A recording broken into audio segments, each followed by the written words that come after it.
les sponsors, les investisseurs d'un projet, est-ce qu'ils connaissent toujours les rouages, le fonctionnement des équipes, même s'ils ont déjà été, eux, je pense à des entrepreneurs, donc Ouais. ils sont devenus investisseurs, ils ont peut-être déjà été, eux, dans le truc, mais est-ce qu'aujourd'hui, ils savent, ils maîtrisent?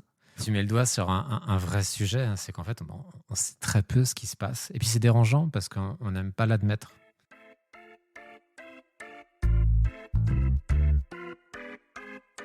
Bonjour à toutes et tous et bienvenue dans ce deuxième épisode de Moondrop. Aujourd'hui, nous allons discuter d'un sujet aussi vital que passionnant, le financement des projets, produits et initiatives.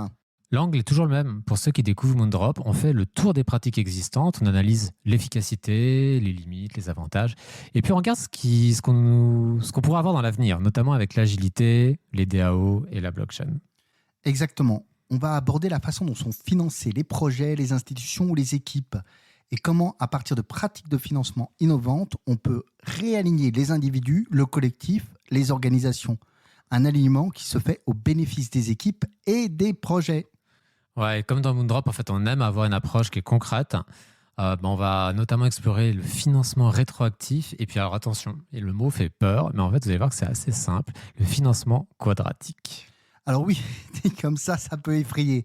Mais moi, je fais le pari personnel qu'à la fin de l'épisode, vous n'aurez qu'une envie, c'est d'en parler à votre prochaine réunion projet ou à votre collègue de Comex ou de Codir. Mais avant ça, parlons un peu du financement à l'heure actuelle. Comment ça se passe aujourd'hui ? Alors aujourd'hui, les financements passent soit par des comités divers de sponsors, Codir, CoPro, Comex. Alors on va défendre une planification projet et puis éventuellement, le projet va être financé. Mais alors la question c'est, est-ce que ça fonctionne ?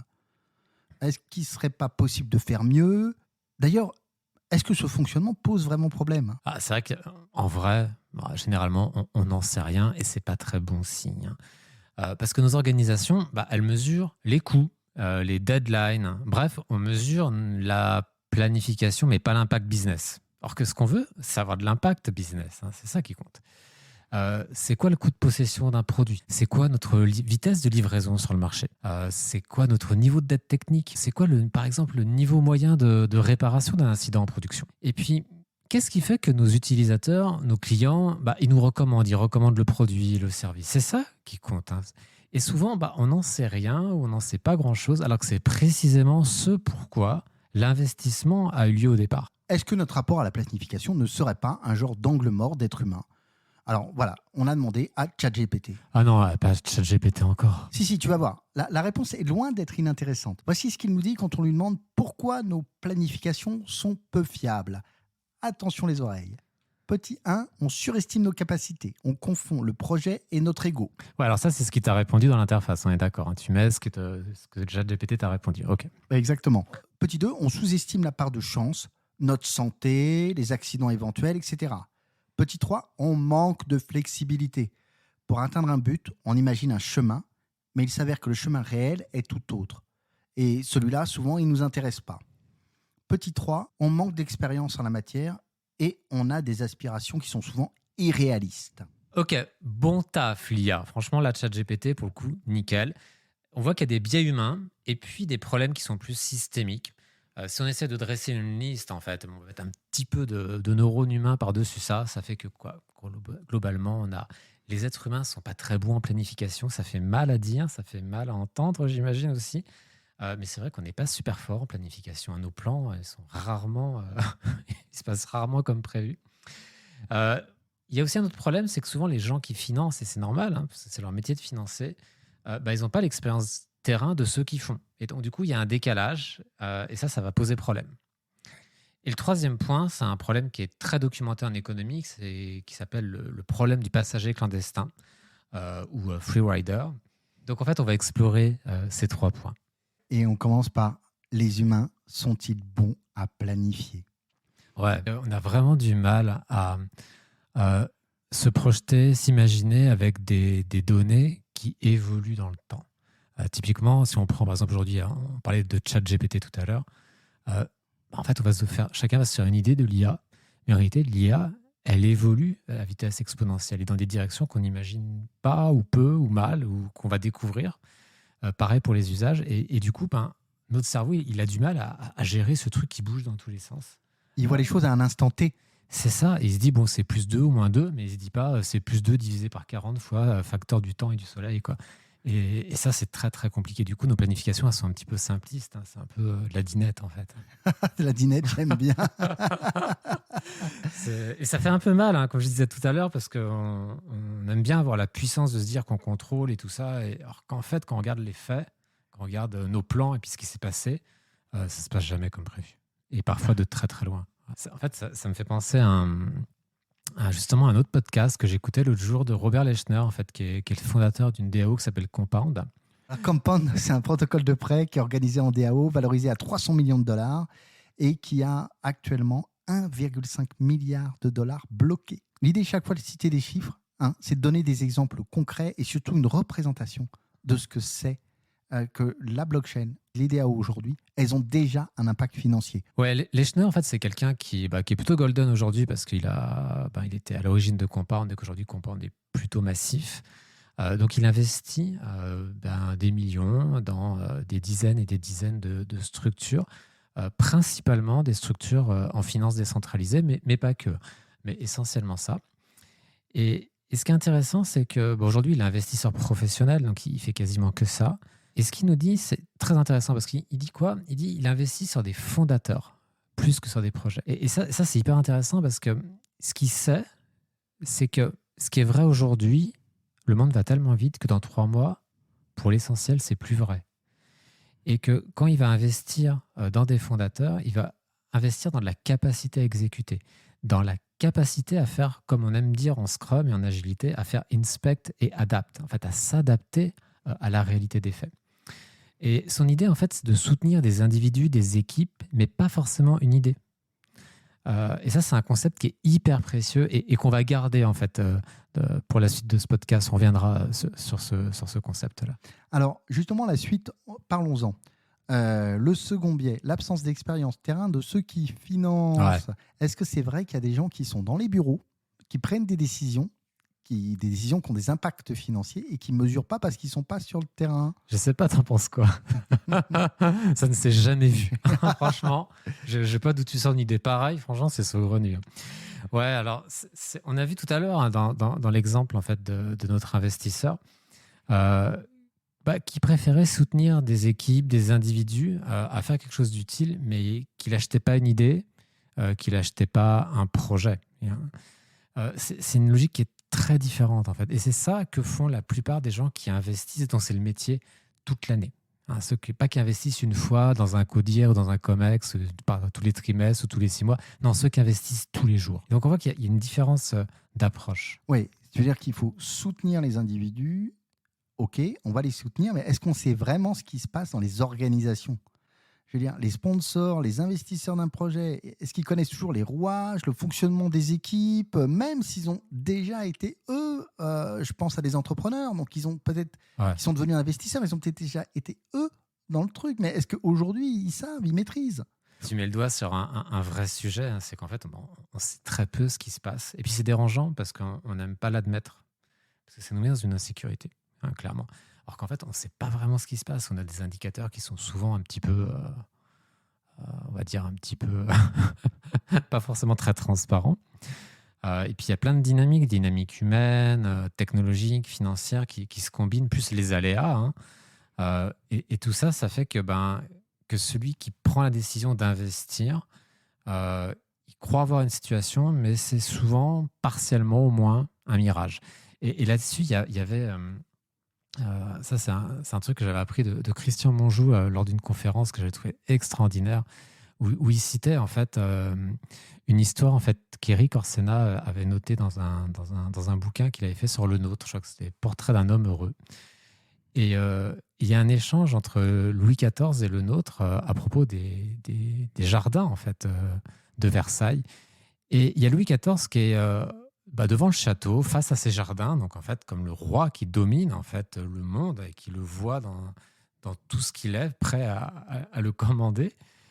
Et il s'aperçoit dans la discussion avec le nôtre qu'en réalité, ce qui se voit, c'est pas le jardin. Il voit fait une illusion d'optique. Et si vous vous mettez en fait face au jardin de Versailles, vraiment avec le château dans le dos et face au jardin, vous allez voir quelque chose. Et si vous regardez le plan, vous apercevez en fait qu'il y a 250 mètres de terrain qui ont disparu. Et ouais. Et ça, c'est dingue. Et ça a choqué le roi. Et ça a été un point de tension entre le nôtre et Louis XIV. Parce que ça disait quoi? Ça disait que celui qui a le pouvoir, il voit quelque chose, mais en fait, il voit aussi ce qu'on veut bien lui laisser le voir. Et moi, je vois bien quand j'aide beaucoup à des dirigeants, des équipes, on me dit souvent « Ouais, mais François, pour parler avec telle personne ou tel COMEX ou tel dirigeant ou tel investisseur, qu'est-ce que je peux dire qui passe ?» Et là, on voit bien à quel point on travestit tous la réalité et que ça a un impact derrière, c'est que du coup, on se retrouve tous avec des visions qui ne sont pas forcément très transparentes, pas forcément très justes, et que c'est très dangereux d'un point de vue économique et d'un point de vue financement. Ouais, au final, on croit en tant qu'investisseur ou COMEX, ou qu'importe, on croit qu'on contrôle, on croit qu'on comprend, mais la réalité est souvent plus ambiguë, Ouais. elle est émergente, elle est fluctuante même, je dirais. Ouais. Voilà. On va se mettre dans les chaussures d'une personne qui souhaite lancer un projet au sein d'une organisation. Voilà. Et bien, concrètement, elle va passer 70% de son temps à se rendre visible pour lever des fonds et 30% à travailler concrètement sur le projet. On n'est pas sur un 80-20, on est loin de là. Hein. Alors, si elle obtient éventuellement le financement, excusez-moi, est-ce que c'est la bonne personne pour le projet ? Peut-être, peut-être pas, parce que finalement, c'est peut-être une personne qui sera très bonne pour lever des fonds, et c'est une compétence, il n'y a pas de jugement de valeur, mais qui ne sera pas la bonne personne pour réaliser le projet. Ouais, en fait, ce que tu dis, c'est vrai, c'est vraiment ça. Hein. Après, où qu'on mette le Pareto à 60, à 70 ou à 80, de toute façon, c'est ce que tu dis, c'est que quand on lève des fonds, en fait, on devient fort à lever des fonds, à se créer de la visibilité, à séduire, à influencer. Et c'est un métier, c'est une compétence, c'est noble. Mais avoir de l'impact sur le terrain, faire le projet qu'on vend, en fait, quelque part, faire exécuter l'idée, l'ambition, c'est une toute autre compétence qui est profondément différente que celle de lever des fonds. Et donc, c'est vrai que quand on va être séduit par quelqu'un qui lève des fonds, est-ce que du coup, c'est le meilleur investissement? Parce que derrière, ça nous donne que peu d'informations sur la capacité à réaliser. Et ça, c'est un vrai problème de financement. Ouais, on va résumer rapidement pour terminer cette partie, mais grosso modo, on a des approches habituelles qui favorisent ceux qui savent lever de l'argent sur ceux qui obtiennent des résultats sur le terrain. Voilà. Ouais, c'est un peu caricatural, mais c'est vraiment ça. Toujours quand c'est moi qui parle. Ouais, toujours quand c'est toi qui parles. Non, ce que je voulais dire, c'est que l'idée, c'est pas d'être non plus dogmatique. C'est-à-dire qu'en fait, il y a toujours des curseurs, mais le gros, il est là, en fait. Ouais, c'est exactement ça. Ouais. Alors, il nous reste le dernier point. Caricatural, bien sûr. Voilà. Et exactement, le dernier point, le dernier problème, voilà, et tu parlais de gros, et qui est un gros problème, c'est le problème du freerider, ou en français, le passager clandestin. Alors, je sais que c'est un cas qui est hyper documenté en économie.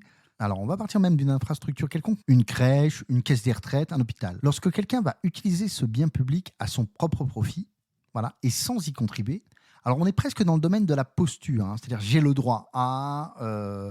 on ne veut plus contribuer à un projet, mais on va plutôt récupérer un droit ou quelque chose qu'on considère comme acquis ou à soi. Eh bien, il va affaiblir ce bien, il va s'affaiblir pour tous. Ce bien public, il va devenir sous-financé et il va être moins efficace à servir les autres. Et ça va peut-être perdre en bien-être, en santé, en productivité. Ouais.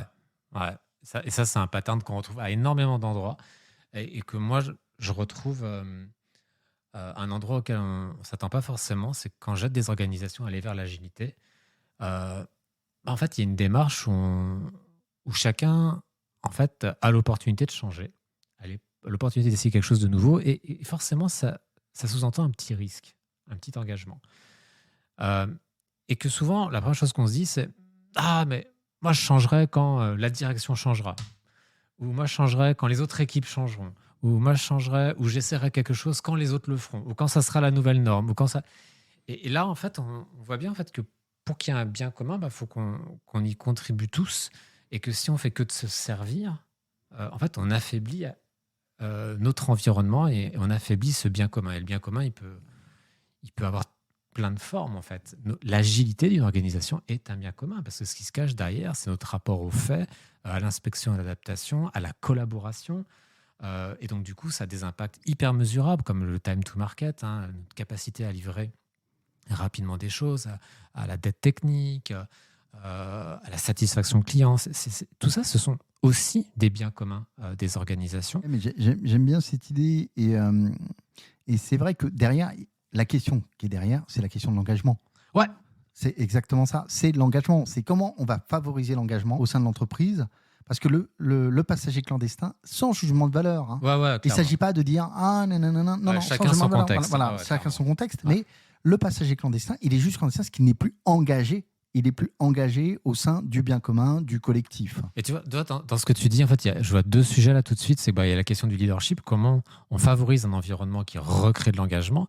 Et puis, il y a le deuxième sujet, c'est le sujet des anticorps. C'est-à-dire que quand on va voir quelqu'un qui est désengagé dans une organisation, en fait, ça peut être contagieux. Moi, je sais qu'il y a plus de 15 ans, même encore un peu plus, je m'étais retrouvé en fait à faciliter en fait une transformation et des projets avec plutôt un grand nombre de personnes. Et on avait besoin à un moment de collaborer avec un service, sauf que la personne qui gérait ce service-là, elle nous disait qu'est-ce que moi j'y gagne. Et nous on était là, on est de la boîte, on est à grandir. Non mais moi qu'est-ce que j'y gagne moi? Et franchement, on s'est tous retrouvés un petit peu impuissants face à ça. Ce gars nous bloquait parce que clairement, on était sur le passager clandestin. Ouais, mais ça, c'est hyper intéressant. Ça veut dire qu'il peut parfois suffire de quelques passagers clandestins pour décourager des équipes entières. Ouais. Parce que finalement, à quoi bon, puisqu'en ne faisant rien, on profite du travail des autres? Ouais, ça peut être ça. Et donc, faut pas être naïf sur ce sujet-là. Ça existe, il faut l'adresser, en fait. Passager clandestin, et on va reboucler sur la question du financement. Comment on fait le lien un petit peu passager clandestin, financement là? En fait, il y a quelque chose qui est puissant, qui est plutôt novateur, moi je trouve plutôt révolutionnaire et réjouissant. J'arrête pas de le vendre parce que je trouve que c'est assez magique. On va en parler tout de suite. C'est le financement rétroactif. Alors, qui n'est pas comme la loi, pour le coup. Surtout pas. Alors, on a vu en fait qu'il y avait plein de biens dans le financement traditionnel. L'idée, c'est comment on peut soutenir, parce qu'il est là le vrai sujet, comment on soutient les gens qui ont de l'impact, les gens qui font des trucs qui marchent, parce que c'est ça qu'on veut. On veut soutenir ceux qui font des trucs qui marchent, ceux qui ont de l'impact sur les autres. Et pas forcément soutenir ceux qui disent qu'ils font mais qui ne font pas, ceux qui ne sont pas occupés à améliorer le bien commun. Ce qu'on veut, c'est améliorer le bien commun pour que tout le monde y gagne. Très intéressant, parce que là, on a fait le tour un peu des biais du financement traditionnel. On a vu quand est-ce qu'il fonctionnait, quand est-ce qu'il ne fonctionnait pas surtout. Alors maintenant, la question on va essayer d'explorer les solutions. Comment soutenir les équipes qui ont de l'impact? Comment soutenir ceux qui font et qui ne le crient pas sur les toits? Ceux qui sont occupés à améliorer le bien commun. Alors il y a cette piste du financement rétroactif, et tu vas peut-être nous dire comment ça marche, mais vraiment, comment soutenir les gens concrètement là? Mais oui, mais comment on va accompagner les équipes, quoi? Ouais. Et c'est vrai qu'il y a un changement. Et de toute façon, c'est toujours pareil, en fait. Quand on veut quelque chose de nouveau, il faut commencer par faire quelque chose de nouveau. Et ce financement rétroactif, comme on l'a appelé, l'idée, c'est de financer ceux qui ont déjà de l'impact et pas ceux qui disent qu'ils vont faire. Là, on voit qu'on a complètement retourné la table et qu'il y aura des challenges et tout ça, on va en parler. Mais que ça a énormément d'atouts parce que ça aide ceux qui veulent avoir de l'impact immédiatement, sans attendre, parce qu'ils savent qu'ils seront soutenus. Donc, en fait, tout de suite, tu te lances et tu fais quelque chose pour que ça ait de l'impact. Tu sais que derrière, tu vas être soutenu. Donc, tu oses plus prendre ce risque plutôt que de passer 6 mois à lever des fonds, faire de la politique et tout ça. Aussi, au niveau d'une organisation, souvent, on a des problèmes de silos, des luttes de chapelle. Bref, on optimise le local, mais pas le global. Et là, en mettant du financement rétroactif, le message qu'on fait passer et les actes qu'on fait passer, c'est qu'en fait, on va aider tout le monde à se réaligner vers nos objectifs communs. C'est-à-dire qu'on ne va plus demander l'autorisation à Jean-Paul ou à Marc ou à Laetitia ou je ne sais pas qui d'avoir le droit de faire quelque chose. On sait que l'organisation te récompense quand tu vas dans cette direction-là. Donc, ça évite le phénomène qu'on a expliqué tout à l'heure où il y a quelqu'un qui dit « Bon, moi, qu'est-ce que j'y gagne ?» En fait, tout le monde a une incentive à aller dans cette direction-là. Et ça, c'est profondément transformateur. Et en plus, dans une forme de fluidité, et on n'a pas besoin de faire une réorg, en fait. Pas de violence, en fait. Et puis que c'est ultra efficace parce que ça réduit la bureaucratie, ça réduit les silos. Et puis, encore une fois, ça nous encourage, en fait. Ça nous soutient pour converger vers des objectifs communs. Et ils peuvent être de tout type, hein. Ça peut être améliorer le time to market, ça peut être réduire la dette technique, ça peut être innover davantage, ça peut être innover davantage sur tel thème ou tel thème. Ouais, j'entends tous des exemples. Bah, ça me paraît quand même un peu presque trop beau pour être vrai. Et il y a des organisations qui font déjà ça. Ouais, alors on va être transparent, hein. Oui, et en même temps, on est en pleine phase d'expérimentation. Et ça, c'est hyper intéressant. Comme nous. Hein. Ouais, comme nous. Comme nous sur le podcast, on apprend, on expérimente. Moi, il y a une DAO qui m'a vraiment un peu tué, qui fait du médical. Et c'est vrai que le problème du médical, c'est que c'est des investissements qui sont lourds. Du coup, on va mettre plein de brevets. Et eux, ils financent de manière rétroactive, en fait, des organisations, des associations, des sociétés qui créent des solutions sans brevet qui soignent. Donc, en fait, le message, c'est quoi? C'est créer des trucs, sauver des vies, aider des gens à vivre mieux. Et nous, on vous finance. Vous n'avez rien demandé. On vous trouve, on vous finance. Je trouve ça génial. Alors évidemment que c'est une expérimentation, c'est pas encore à l'échelle de l'humanité, tout ça, mais c'est d'une puissance qui est assez folle. Et il y a une autre organisation, pareil, qui est hyper intéressante, qui s'appelle DAO Drops. Et là, c'est une espèce d'initiative à ciel ouvert qui est complètement transparente, où ils sont en train justement de créer une mécanique de financement rétroactif où on va pouvoir positionner différents curseurs en fonction de ce qui est vrai et de ce qui n'est pas vrai dans notre organisation, de notre culture. Et en fait, eux, ils sont appuyés sur une blockchain, Ethereum, mais ce n'est même pas le sujet, en fait. L'idée, c'est qu'ils sont en train de créer, on va dire, un cadre de travail qui va permettre aux organisations d'utiliser ce financement rétroactif en positionnant les différents curseurs qui sont importants pour eux. Donc, ils font une expérimentation là qui est assez massive sur des financements importants, sur beaucoup d'équipes qui sont financées. Et tout est transparent, donc on peut voir ce qui se passe, ce qui marche pas, comment on peut régler les curseurs. C'est hyper, hyper intéressant. Ça s'appelle DAO Drops, et puis on vous mettra le lien. Comme pour la DAO médicale, on vous mettra les liens dans la légende du podcast. On vous met tous les liens. Ouais. Voilà. Alors franchement, ça a l'air génial. La question qui me vient, c'est comment évaluer les actions et affecter les fonds, et concrètement, comment ça se passe? Ouais, là, c'est là en fait qu'on a une partie un peu geek, hein, parce que comment on fait ça? Et c'est vrai c'est pas quelque chose qu'on va traiter dans le fond pendant ce podcast, parce qu'il faudrait qu'on rajoute 2 heures. Et peut-être qu'on fera un autre épisode sur le sujet.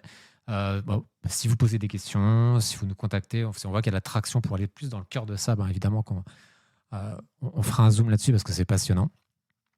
Donc on est un peu en mode geek et puis on est un peu en mode culture parce que ça va dépendre aussi de la culture de l'organisation, hein, de comment les gens se comportent dans cette organisation. Est-ce qu'il y a des gros silos, est-ce qu'il n'y a pas des silos? Enfin, on va voir comme ça. Et donc ce qu'on va utiliser, c'est ce qu'on appelle le financement quadratique, qu'on peut aussi appeler financement pluriel, ça fait moins peur, hein. Et l'idée, c'est d'avoir une construction de financement basée sur des mathématiques. Et il y a... Non, pas des maths.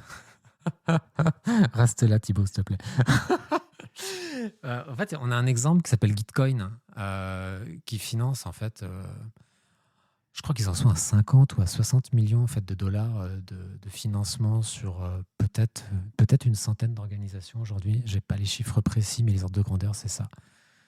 Donc, ouais, c'est des maths au service de la distribution de fonds et du financement rétroactif.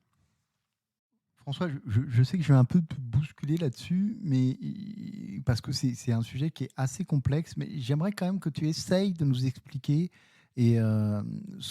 concrètement, comment ça va se passer, ce fameux financement quadratique. Ouais, on va l'appeler pluriel, comme ça fait moins peur. Si ouais, tu fais bien, ouais. Hein. Parce que c'est vrai que quand ça a été créé, ça s'appelait quadratique, mais c'est vrai que le terme pluriel est en train d'émerger et je trouve que c'est un meilleur terme. En fait, il y a 2 niveaux. Il y a un niveau qui est identifier les sujets, identifier les personnes. Donc ça, c'est une problématique à part entière. On va l'appeler problématique A. Et puis après, il y a un deuxième sujet, c'est comment distribuer les fonds vers ces projets, ces personnes qui ont été identifiées. Problématique B. Alors, si on commence par la B, en toute logique, en fait, l'idée, c'est que là, on va avoir une fonction mathématique. Donc, on va pouvoir bouger des curseurs qui va nous permettre, par exemple, si on est 10 personnes ou 10 business units ou 10, bref, qui investissent dans les, on va se dire, on va identifier des projets, un tel met 1 million sur un projet, l'autre met 10 euros sur le projet, un tel. En fait, la fonction mathématique va rééquilibrer les fonds entre les projets de sorte à ce que plus un projet a des personnes diverses, des financeurs diverses, plus l'argent sur ce projet monte par rapport à un projet qui sera financé même de 1 milliard par une personne. Ok, alors je vais résumer. Ouais, vas-y. Si je comprends bien, tu veux dire qu'à contexte et circonférence égales, un projet A avec par exemple 20 votes sera mieux financé que le projet B avec 10 votes. Ouais, même si les 10 votes du projet B ont peut-être plus de valeur, même c'est sûr. Plus de valeur financière, par plus exemple. de valeur financière. C'est-à-dire que la fonction mathématique va rééquilibrer les affectations financières de sorte à ce que plus de monde, plus il y a de gens différents qui vont vers un projet, plus ça va ramener de la valeur vers ce projet. Ouais, mais pourquoi alors pourquoi En fait, l'idée, c'est de recréer du souffle, de la démocratie. Parce qu'il ne faut pas se raconter d'histoire. Un projet, ça ne vit pas dans une bulle. Ça vit dans un contexte, une organisation humaine. Et plus il y a de gens qui vont soutenir ce projet, ça veut dire que plus de gens en voient le bien commun, en voient la nécessité. Et donc, plus de gens vont aussi l'aider à le faire grandir. Donc, en fait, on va maximiser nos chances de succès en faisant ça. Donc, c'est un choix rationnel. On est vraiment sur des logiques qui sont très mathématiques. Or que si quelqu'un, on va dire un mogul, met 10 milliards sur un projet tout seul dans son coin, oui, c'est très bien. Hein. Mais s'il n'y a personne d'autre pour le soutenir, en fait, en vrai, malgré l'argent, ça n'ira pas vraiment bien loin. Ce qu'on a besoin, c'est de rééquilibrer par rapport au nombre de personnes qui y croient, tout simplement. Donc ça, ce sera la partie distribution. Et il y a un truc qu'on mettra en légende qui est absolument génial. C'est qu'il y a une adresse qui s'appelle juste les initiales de What the fuck is Quadratic Funding, avec l'accent qui va bien. Donc c'est wtfisqf.com. On vous mettra le lien en légende. Vous pouvez faire vos simulations. Donc ils ont positionné des curseurs X, Y, Z qui vont bien, mais vous pouvez les utiliser les mêmes ou des différents. Puis vous mettez, voilà, j'ai 15 personnes qui investissent 1000 dans tel projet, un qui investit 10 000, comment ça se répartit, pour voir si ça fait sens pour vous et pour votre organisation. Ouais, c'est typiquement le genre de page super simple à faire et qui permettent à tout le monde de comprendre concrètement comment peut être affecté un budget dans une problématique quadratique ou plurielle, effectivement.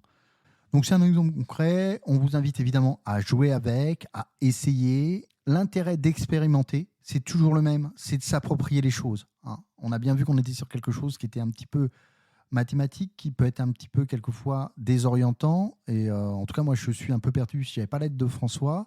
Et ça m'a bien aidé de faire. J'ai fait 2 ou 3 essais et ça m'a bien aidé au moins à comprendre et à expérimenter comment ça fonctionnait. Et peut-être que vous pouvez nous faire des retours sur les conclusions ou sur votre expérimentation, tout simplement. Voilà. Ouais. En fait, c'est en jouant avec qu'on se rend compte en fait de la puissance du truc. Donc là, ce qu'on a vu, c'est la partie distribution. Donc en fait, on a vu qu'il y a une fonction mathématique qui allait nous aider à distribuer pour optimiser en fait l'impact. Mais pour distribuer, il faut d'abord avoir aussi identifié les personnes, les équipes, les initiatives sur lesquelles on voudrait mettre de l'argent. Et ça c'est l'autre enjeu. Et cet enjeu-là, on va l'adresser différemment en fonction de la culture des organisations.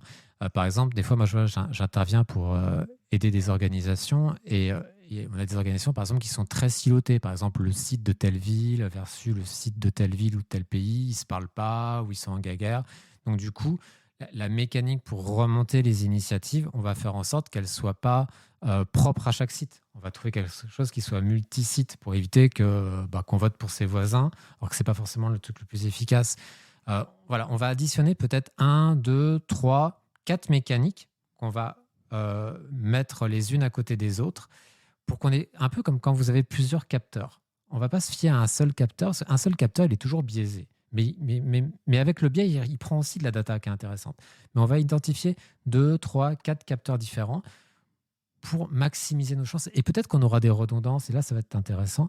Pour maximiser nos chances, en fait, d'identifier peut-être, parce que c'est souvent comme ça que ça se passe, dans les grandes organisations surtout, il y a 2-3 petites équipes absolument incroyables qui font des trucs magiques, mais qui ne sont pas connues, parce que juste, elles sont tellement occupées à faire des trucs qui envoient du lourd, qu'on n'en parle pas. Comment on identifie ces équipes, ces personnes qui ont de l'impact? Et ça, c'est un vrai challenge à part entière. Et alors, on va pas aller dans le détail parce que, encore une fois, ça sera un vrai épisode. Et si vous le souhaitez, on pourra le faire. Ça sera un grand plaisir. Mais juste l'idée ici, ça va être d'utiliser ce qu'on appelle la composabilité. C'est-à-dire qu'on va mettre côte à côte plusieurs systèmes différents d'identification des individus et des équipes pour maximiser nos chances, justement, de ne pas en rater ou de ne pas être trop l'esclave d'un biais, en fait. Parce que si c'est juste telle équipe qui identifie dans l'organisation des projets, on va forcément être limité par leur point de vue, par leur réseau. En fait, on veut qu'il y ait plusieurs mécaniques qu'on va associer les unes aux autres qui nous permettent de maximiser nos chances de trouver les pépites. L'idée, c'est d'avoir des indicateurs différents qu'on va multiplier de manière à pouvoir identifier les bonnes personnes sur des facteurs qui ne sont pas toujours les mêmes, de manière à éviter les biais, ou en tout cas que ça se recroise.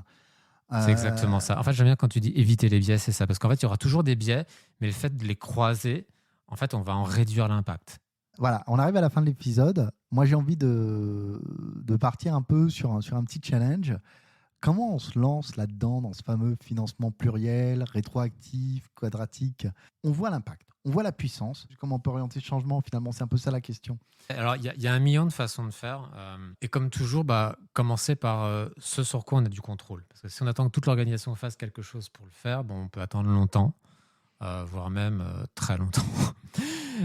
Mais peut-être qu'à son niveau, avec ses collègues, avec ses équipes, il y a déjà des choses qu'on peut faire. Il y a peut-être des budgets qu'on peut réserver en début d'année pour que peut-être qu'au premier semestre, au premier trimestre ou en fin d'année, récompenser des comportements qu'on avait ou des types d'impact qu'on avait déjà annoncés et identifiés en début d'année, de sorte à montrer... En fait, là, en réalité, ce petit geste a une transformation culturelle. C'est la culture. En fait, c'est la somme de nos actes. Et que quand on récompense ce qui a de l'impact, forcément, on développe cette culture de l'impact dans les équipes. Et donc, évidemment, on baisse le niveau de politique, on baisse le niveau de silo. On a des équipes qui deviennent de plus en plus opérationnelles. Et puis après, de manière très concrète, regardez, pour aller plus loin, ce que fait DAO Drops. Regardez, en fait, les organisations qui communiquent sur ces résultats-là, et qu'on a mis en légende. On apprend plein de trucs. Utilisez le simulateur pour voir comment ça marche. En clair, jouez avec.